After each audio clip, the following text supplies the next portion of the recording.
ನಮಸ್ಕಾರ.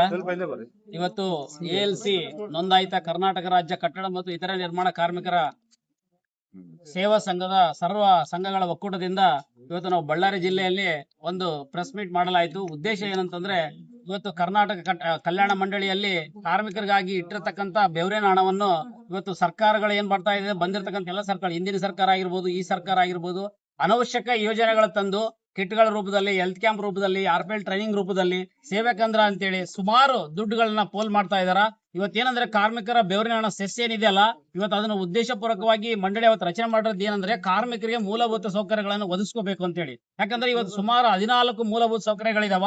ಹೆರಿಗೆ ಧನಸ ಇರ್ಬೋದು, ಮದುವೆ ಧನಸ ಇರ್ಬೋದು, ಡೆತ್ ಬೆನಿಫಿಟ್ಸ್ ಇರ್ಬೋದು, ಇವೆಲ್ಲವನ್ನು ಮೂಲಿಗೆ ದಬ್ಬಿ ಇವತ್ತು ಟೆಂಡರ್ಗಳ ಹಾವಳಿ ರಾಜ್ಯಾದ್ಯಂತ ಇವತ್ತು ಮಂಡಳಿ ಒಳಗೆ ನಡೀತಕ್ಕಂಥ ವಿಷಯ ಆಗ್ತಾ ಇದೆ. ಇವತ್ತು ನೋಡಿ, ಸುಮಾರು ಈ ಒಂದು ಸರ್ಕಾರ ಬಂದಾದ್ಮೇಲೆ ಸುಮಾರು 3,000 ಕೋಟಿ ರೂಪಾಯಿನ ಬರೀ ಟೆಂಡರ್ಗಳ ರೂಪದಲ್ಲಿ ಮಾಡ್ತಾ ಇದೆ. ಯಾಕಂದ್ರೆ ಇವತ್ತು ಟೆಂಡರ್ಗಳ ಹಾವಳಿನೇ ಆಗಿದೆ. ಎಲ್ಲಿ ನೋಡಿದ್ರು ಟೆಂಡರ್ ಅಂತಾರ. ಅದೇ ಒಬ್ಬ ಕಾರ್ಮಿಕ ಡೆತ್ ಆದ್ರೆ ಸುಮಾರು ವರ್ಷಗಟ್ಟಲೆ ಆದ್ರೂ ದುಡ್ಡು ಬರೋದಿಲ್ಲ. ಮದುವೆ ಆದ್ರೆ 6 ತಿಂಗಳ ಗಟ್ಟಲೆ ಆದ್ರೂ ದುಡ್ಡು ಬರೋಲ್ಲ. ಆಮೇಲೆ ಡೆಲಿವರಿ ಆದಂತ ಕಾರ್ಮಿಕರಿಗೆ ದುಡ್ಡು ಕೊಡ್ರಿ, ಕ್ಯಾಶ್ ರೂಪದಲ್ಲಿ ಕೊಡ್ರಿ, ಅವರಿಗೆ ಅನುಕೂಲ ಆಗುತ್ತೆ ಅಂದ್ರೆ ಬಾಂಡ್ ರೂಪದಲ್ಲಿ ಕೊಡ್ತಾ ಇದಾರ. ಡೆಲಿವರಿ ಆದ್ಮೇಲೆ ಸುಮಾರು 1 ವರ್ಷ 2 ವರ್ಷ ಆದ್ಮೇಲೆ ಬಾಂಡ್ ಬರುತ್ತೆ. ಅದಾದ್ಮೇಲೆ ಮತ್ತೆ 3 ವರ್ಷಕ್ಕ ದುಡ್ಡು ಬರುತ್ತೆ. ಅಂದ್ರೆ ಸುಮಾರು 1ನೇ ಕ್ಲಾಸ್ ಮಗು ಓದ್ತಾ ಇರ್ಬೇಕಾದ್ರೆ ದುಡ್ಡು ಬರೋಂತ ವ್ಯವಸ್ಥೆ ಆಗ್ತಾ ಇದೆ. ನಾವು ಕೇಳ್ತಾ ಇದೀವಿ, ಡೆಲಿವರಿ ಆದ ಸಮಯದಲ್ಲಿ ಮಹಿಳೆಗೆ ದುಡ್ಡು ಅವಶ್ಯಕತೆ ಇರುತ್ತೆ, 3 ತಿಂಗಳು 6 ತಿಂಗಳು ಕೆಲ್ಸಕ್ಕೆ ಹೋಗೋದಿಲ್ಲ, ಅವಾಗ ಕೊಡ್ರಿ ಅಂತಂದ್ರೆ ಇವ್ರು ಏನ್ ಮಾಡ್ತಾ ಇದಾರೆ, ಸುಮಾರು 2-3 ವರ್ಷ 4 ವರ್ಷ 5 ವರ್ಷ ಆದ್ಮೇಲೆ ದುಡ್ಡು ಕೊಡ್ತಕ್ಕಂಥ ವ್ಯವಸ್ಥೆ ನಡೀತಾ ಇದೆ. ನಾವು ಕಾರ್ಮಿಕ ಸಚಿವರಿಗೆ ಮತ್ತು ಕಾರ್ಮಿಕ ಇಲಾಖೆಗಳಿಗೆ, ಅಧಿಕಾರಿಗಳಿಗೆ ಮತ್ತು ಮಾನ್ಯ ಮುಖ್ಯಮಂತ್ರಿಗಳಿಗೆ ನಾವು ಬೇಡ್ಕೊಳ್ಳೋದು ಏನಂತಂದ್ರೆ, ದಯವಿಟ್ಟು ಇವೆಲ್ಲ ಟೆಂಡರ್ ಗಳನ್ನ ನಿಂದಿರಿಸಿ ಕಾರ್ಮಿಕರಿಗೆ ಬೇಕಾದಂತ ಮೂಲಭೂತ ಸೌಕರ್ಯಗಳನ್ನ ಕೊಡ್ರಿ.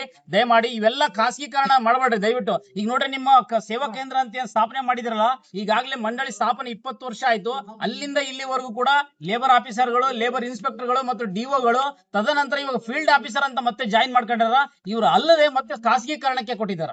ಸುಮಾರು ಒಂದು ಜಿಲ್ಲೆಗೆ 1 ಕೋಟಿ ರೂಪಾಯಿನಂಗ ಅವರಿಗೆ ವ್ಯವಸ್ಥೆ ಮಾಡ್ಕೊಳಕ, ಸಾಮಗ್ರಿಗಳು ತಗೊಳಕ್ 1 ಕೋಟಿ ರೂಪಾಯಿ ವ್ಯವಸ್ಥೆ ಮಾಡಿ 41 ಕೋಟಿ ವೆಚ್ಚನ ಬರೀ ಸೇವಾ ಕೇಂದ್ರಕ್ಕಾಗಿ ಇಟ್ಟಿದಾರ. ಮತ್ತೆ ಅವ್ರ ಸ್ಯಾಲರಿಗಳು ಬೇರೆ ಸರ್, ಅವ್ರದ್ದು ಮೇಂಟೆನೆನ್ಸ್, ಪೆಟ್ರೋಲ್ ಚಾರ್ಜ್ ಅವೆಲ್ಲ ಬೇರೆ ಬೇರೆ. ಆಮೇಲೆ ಮತ್ತೆ ಏನ್ ಮಾಡ್ತಾರೆ ನೋಡಿ, ಕಾರ್ಮಿಕ ಮಂಡಳಿಗಳಿಗೆ ಅಷ್ಟು ದುಡ್ಡಿದ್ರೆ ಕಾರ್ಮಿಕರ ನೋಂದಣಿಗಾಗಿ 100 ರೂಪಾಯಿ ವೆಚ್ಚ ಮಾಡ್ತಾ ಇದಾರೆ. ಕಾರ್ಮಿಕರು 100 ರೂಪಾಯಿ ಕಟ್ಟಿ ಕಾರ್ಡ್ ಮಾಡಿಸ್ಕೋಬೇಕು.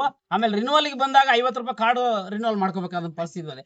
ಕಾರ್ಮಿಕ ಇಲಾಖೆ ಒಳಗೆ ಸೆಸ್ ಅಲ್ಲಿ ಕಲೆಕ್ಟ್ ಆಗಿರ್ತಕ್ಕಂಥ ದುಡ್ಡಲ್ಲಿ ಉಚಿತವಾಗಿ ಕೊಡಬೇಕಾದಂತ ವ್ಯವಸ್ಥೆ ಇದ್ದಲ್ಲಿ ದುಡ್ಡನ್ನ ಸಾಮಗ್ರಿಗಳ ಮುಖಾಂತರ ಕೊಡ್ತಾ ಇದಾರೆ. ದುಡ್ಡನ್ನ ತಗೊಂತ ಇದಾರೆ. 100 ರೂಪಾಯಿ ಹೊಸ ಕಾರ್ಡ್ ಮಾಡಿಸ್ಕೊಳಕ 50 ರೂಪಾಯಿ ರಿನ್ಯೂವಲ್ ಗಾಗಿ ಇಟ್ಟಿದಾರ.